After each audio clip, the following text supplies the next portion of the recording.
본문 말씀은 일명 수퇴고지라고 일컬어지는 본문입니다.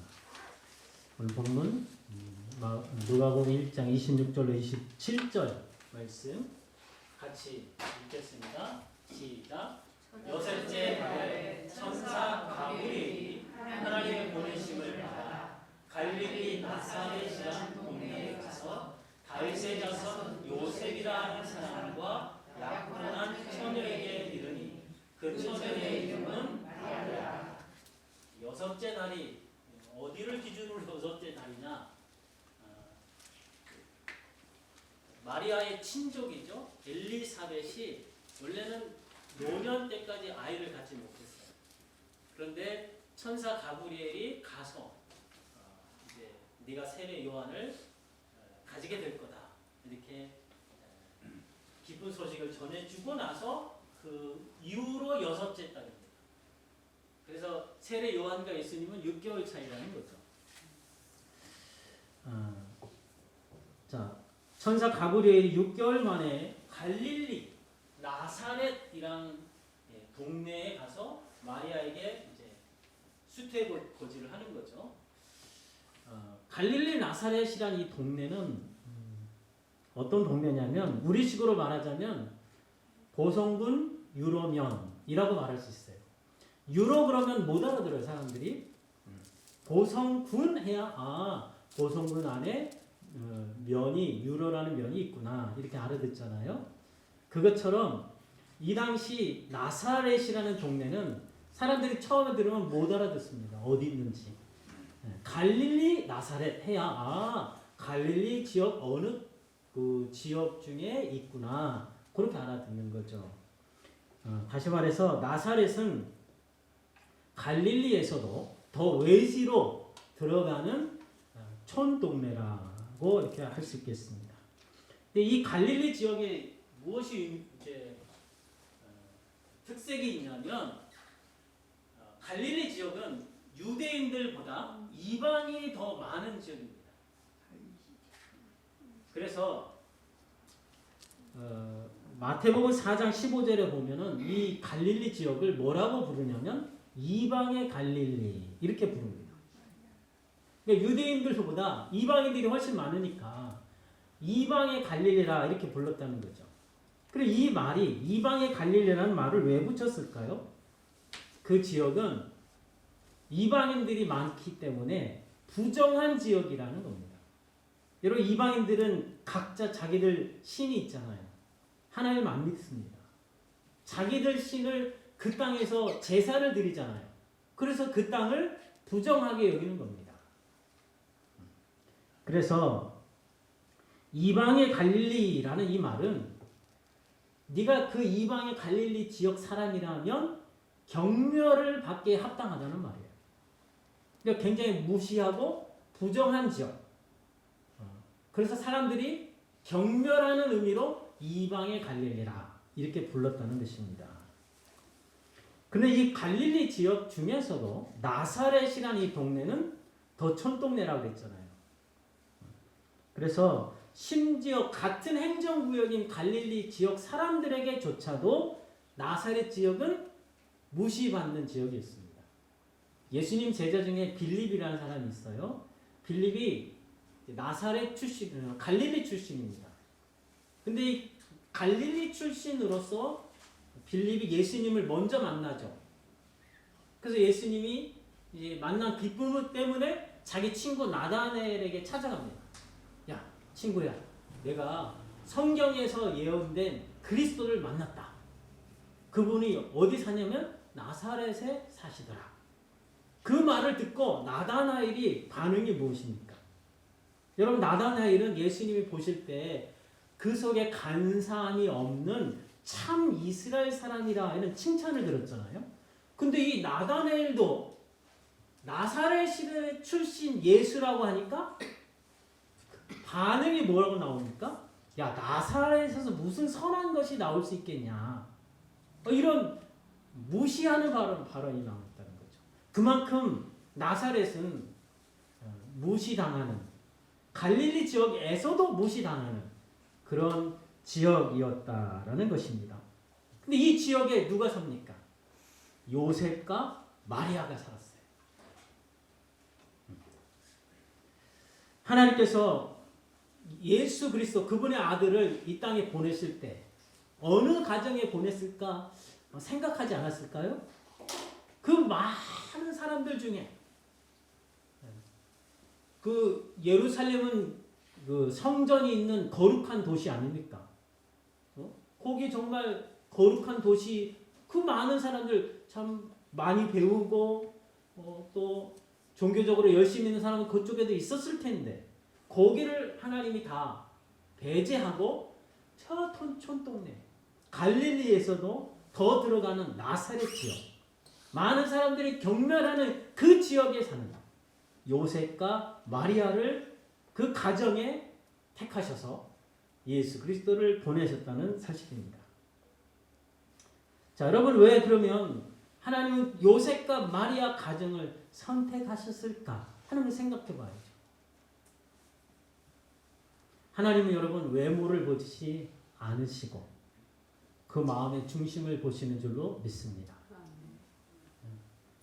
그러니까 다 경멸하고 무시하는 그 촌동네에 사는 그 부정한 지역이고 그 종교적으로 참 이방인들이 많은 사는 그 지역 아닙니까? 그 지역에서 요셉과 마리아가 살았고 하나님은 그 두 사람을 선택하셨다는 사실입니다.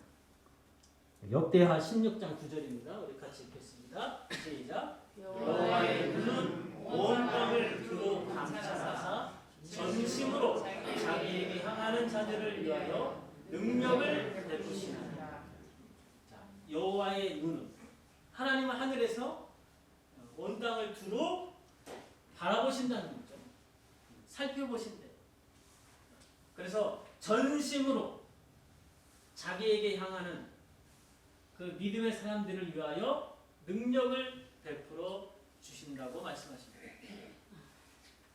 그러니까 하나님께서 예수님을 보내실 때 누구에게 보낼까? 이렇게 바라보시면서 저 갈릴리 지역에 그 더 들어가서 나사렛이라는 촌동네에 사는 요셉과 마리아 가정, 아직 결혼은 안 했지만 정혼을 했죠. 그래서 그 마리아에게 찾아가셨다는 사실입니다. 여러분, 신앙생활로 말하자면 갈릴리 지역에서도 나사렛은 환경적으로 상당히 좋지 않은 지역이죠.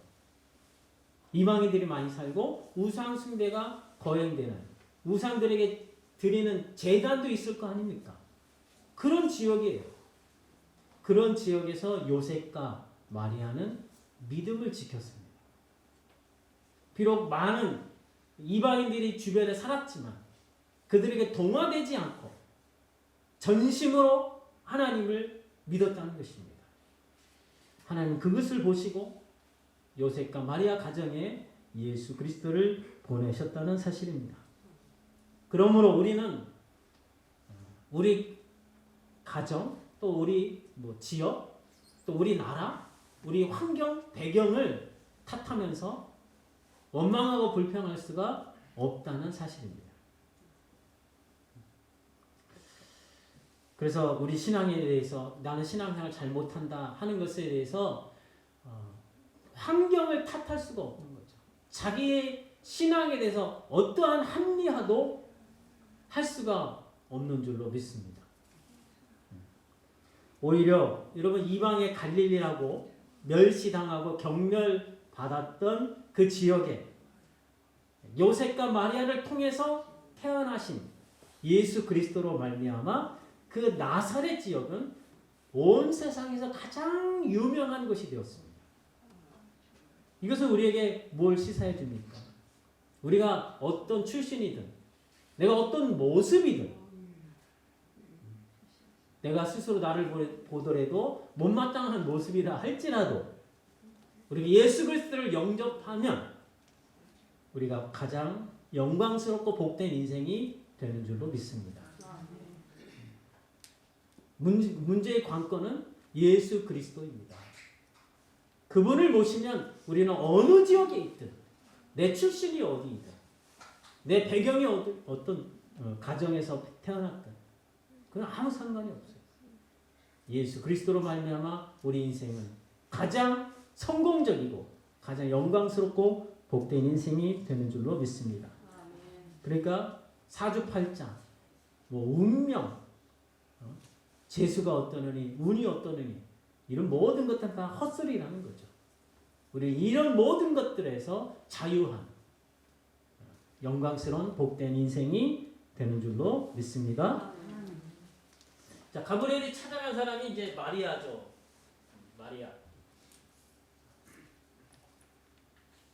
이 마리아를 설명하는데 성경에서 오늘 본문에서 처녀라는 말을 3번이나 사용합니다. 그만큼 마리아가 처녀임을 강조하는 겁니다. 이것은 상당히 중요한 사실을 우리에게 말씀해 줍니다. 예수님의 탄생이 동정녀에 의한 탄생이라는 거죠. 이건 교리적으로 매우 중요합니다. 여러분, 예수님의 탄생이 우리들처럼 보통 사람들처럼 남녀간의 결합으로 부모에 의해서 가정에서 태어났다면 예수님도 만약 그런 탄생이었다면 인간의 죄성을 타고날 수밖에 없습니다. 하지만 예수님은 인간의 방법이 아니라 성령의 능력으로 동정녀에게 잉태돼서 이 땅에 오신 거죠. 그랬기 때문에 그분이 무죄한 자로서 태어날 수 있었다는 것입니다. 우리처럼 죄성을 타고나지 않았다는 거예요. 그래야만 예수님이 우리 죄를 대신해서 십자가에 죽으실 자격이 있는 거죠. 만약 우리들처럼 똑같은 방법으로 태어났다면 예수님이 십자가에 죽으면 자기 죄 때문에 죽은 거지 우리를 대속하는 죽음이 될 수가 없다라는 사실입니다. 천사 가브리엘이 마리아에게 소식을 전하죠. 그녀가 하나님의 은혜를 입었다고 먼저 말합니다. 하나님의 은혜를 입었다. 여러분, 은혜란 무엇입니까? 하나님께서 자격이 없는 자에게 주시는 선물입니다. 나는 아무 자격이 없지만 하나님께서 선물로 주시는 것. 그게 은혜입니다. 그런데 그 은혜가 무엇입니까? 그 은혜가 누가복음 1장 31절로 33절 같이 읽습니다. 시작. 보라, 내가 잉태하여 아들을 낳으리니 그 이름을 예수라 하라. 그가 큰 자가 되고 지극히 높으신 이의 아들이라 일컬어질 것이요 주 하나님께서 그 조상 다윗의 왕위를 그에게 주시리니 영원히 야곱의 집을 왕으로 다스리실 것이요 그 나라가 무궁하리라.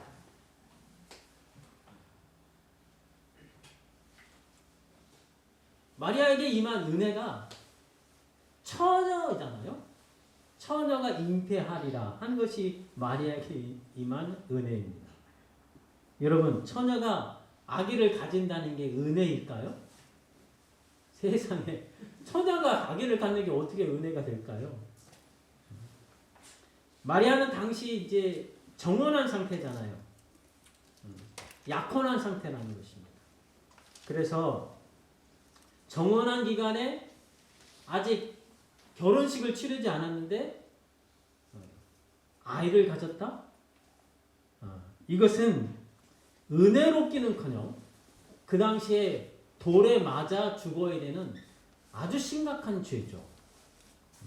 어찌 보면 정혼한 마리아에게 임하신 하나님의 은혜는 가혹한 은혜라고 말할 수도 있겠습니다. 너무 가혹하잖아요. 마리아도 가브리엘이 자기에게 전해진 이 말이 뭔지 몰라가지고 되묻죠. 나는 남자를 알지 못합니다. 그런데 어찌 이런 일이 있을 수 있겠냐. 그 말에 이제 천사가 성령의 능력이 너를 덮으실 거다. 그래서 너에게 태어날 아이는 이렇게 이름을 먼저 예수라 하나. 그리고 그는 큰 자가 되고 지극히 높으신 분의 아들이라 일컬어질 것이고 다윗의 왕위를 이을 왕권을 가지고 야곱의 집을 영원히 다스릴 것이다. 자, 이 말을 이제 듣고서 한번 생각해 보세요.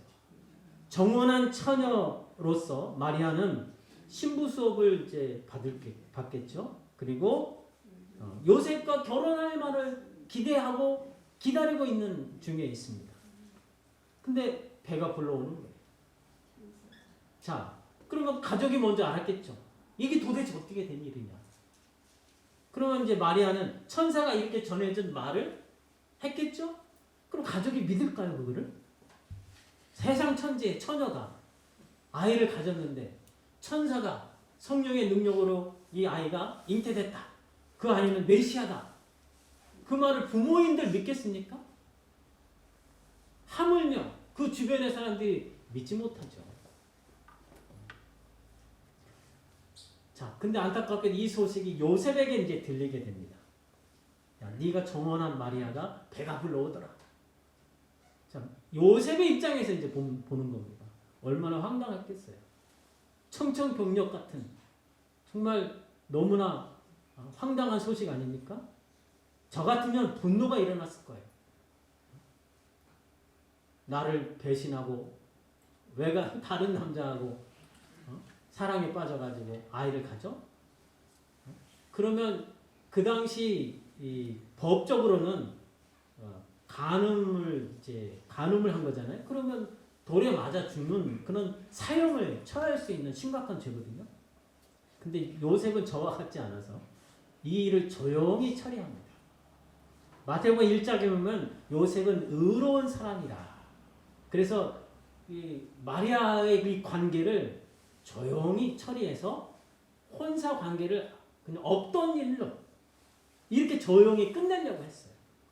근데 꿈에 천사가 나타나서 마리아를 데려오는 걸 무서워하지 말라. 그 마리아에게 잉태된 자는 메시아, 그리스도 예수다. 성령의 능력으로 잉태된 것이다. 그 천사의 말을 듣고 이제 요셉이 마리아를 데려오게 되죠. 자, 마리아에게 임한 하나님의 은혜 때문에 마리아는 상당히 난처한 처지에 빠지게 됐습니다. 여러분, 이러한 사실이 무엇을 우리에게 가르쳐 줍니까? 하나님의 은혜가 뭔지 우리는 다시 한번 생각해 봐야 되는 겁니다. 우리 하나님의 은혜 그러면 우리에게 위로가 되고 우리에게 힘을 주시고 우리를 행복하게 하고 우리 형통하게 하는 그것이 하나님의 은혜라고 생각하잖아요. 모든 것이 잘 풀려야 하나님의 은혜라고 우리는 생각하잖아요. 근데 꼭 그렇지만은 않습니다. 하나님의 은혜를 받아서 처녀가 아기를 가진 이것이 은혜라는 거죠. 그래서 하나님의 은혜는 우리를 난처하게 만들 수도 있다라는 것입니다. 왜 그럴까요? 여러분, 하나님의 은혜가 임하는데 왜 우리 인생이 난처해지고 위태한 그러한 위험 속에도 빠질 수 있을까 하는 것입니다. 그것은 하나님의 은혜는 나를 행복하게 하고 나를 위로하고 나를 격려하는 수준이 아니라 하나님의 뜻을 이루도록 하시기 때문에 그렇습니다. 여러분, 하나님의 뜻은 무엇입니까? 진리죠. 하나님의 계획이죠. 그것은 우리 인간이 머리로 이해가 불가능합니다. 하나님의 말씀은 하나님의 수준이기 때문에 우리 수준으로는 절대 머리로 이해가 할 수 없다는 것이죠. 그래서 그 말씀에 따라 순종하면 사람들이 우리를 미쳤다고 하기가 쉽상이죠. 제가 교회 다니더니 미쳤구나. 이렇게 비방을 들을 수밖에 없는 것이 우리가 하나님 말씀에 순종하는 것이라는 말씀입니다. 여러분, 다시 말해서 하나님의 은혜란 무엇이냐? 하나님의 뜻을 우리를 통해서 이루어가는 것. 그것이 하나님의 은혜인 줄로 믿습니다. 그러니까 내 뜻을 이루고 내가 행복하고 내가 잘 되는 그게 은혜가 아니라 하나님의 뜻이 나를 통해서 이루어지는 것. 이것이야말로 진정한 하나님의 은혜인 줄로 믿습니다. 사도 바울의 삶을 보면 나의 나된 것은 하나님의 은혜라 이러죠. 그래서 사도 바울이 잘 먹고 잘 살았습니까? 아니죠. 오히려 하나님 나라 건설을 위해서 사도 바울은 많은 고난 속에 살았어요. 죽기를 여러 번 했고 정말로 감옥에 수시로 들락날락거리면서 무진 고난을 당했죠. 하지만 그는 나의 나된 것이 하나님의 은혜라 고백하면서 하나님의 은혜에 감사했습니다. 그가 잘 돼서 형통해서 행복해서 감사한 게 아니죠. 하나님의 뜻을 이루었기 때문에 나의 부족함, 나의 어려움, 나의 연약함 가운데서도 하나님은 나를 통해서 그분의 뜻을 이루셨기 때문에 그것이 은혜라 고백하며 하나님께 감사드린 줄로 믿습니다. 마리아에게 임하신 하나님의 은혜는 그녀의 몸을 통해서 이 땅에 메시아가 탄생하는 거죠. 그래서 마리아가 받은 은혜가 뭡니까? 마리아가 단지 메시아를 잉태했다는 그 개인적인 영광이도 물론 은혜이죠. 하지만 거기에 멈추는 게 아닙니다. 하나님 나라의 큰 그림 속에서 마리아가 큰 역할을 감당할 수 있었다는 것이 그것이 은혜인 줄로 믿습니다. 근데 이 은혜를 감당하기 위해서 마리아가 그 은혜에 동참하기 위해서 자기의 희생, 자기가 손해본 것이 작지 않다라는 거죠. 그렇잖아요. 처녀가 아이를 가졌어요. 처녀의 몸에 이제 아이가 탄생한 것입니다. 그리고 그 인생 수많은 사람들이 오해를 할 거 아닙니까? 야, 어떻게 처녀가 아이를 갖냐? 그 많은 사람들이 오해를 다 감수해야 되잖아요. 때로는 비방을 해도 그걸 어떻게 말로 설명을 할 수가 없는 거예요. 사람들이 못 알아들을 거니까. 그래서 묵묵히 모든 비난과 오해를 감수하고 그리고 자기의 인생을 하나님께 드렸기 때문에 이 하나님 나라에서 메시아를 이 땅에 탄생케 하는 놀라운 은혜를 감당케 된 줄로 믿습니다.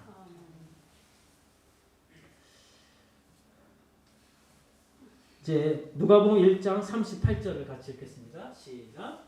마리아가 이르되 주의 여정이오니 말씀대로 내게 이루어지이다 하매 천사가 떠나니라.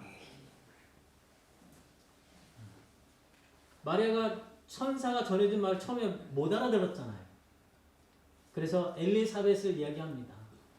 6개월 전에 엘리사벳도 나이가 많은 노인이지만 아이를 갖게 되었다. 그 능력으로 너에게도 하나님이 임하셔서 아이를 갖게 될 거다. 이런 소식을 전해줍니다. 그래서 하나님의 모든 말씀은 능치 못함이 없다라는 그 천사의 말을 듣고 이렇게 대답을 한 겁니다. 주의 여정이오니 말씀대로 내게 이루어지이다. 여러분, 하나님의 말씀대로 내게 이루어지는 것, 그것이 진정한 은혜라는 사실을 기억하시기 바랍니다.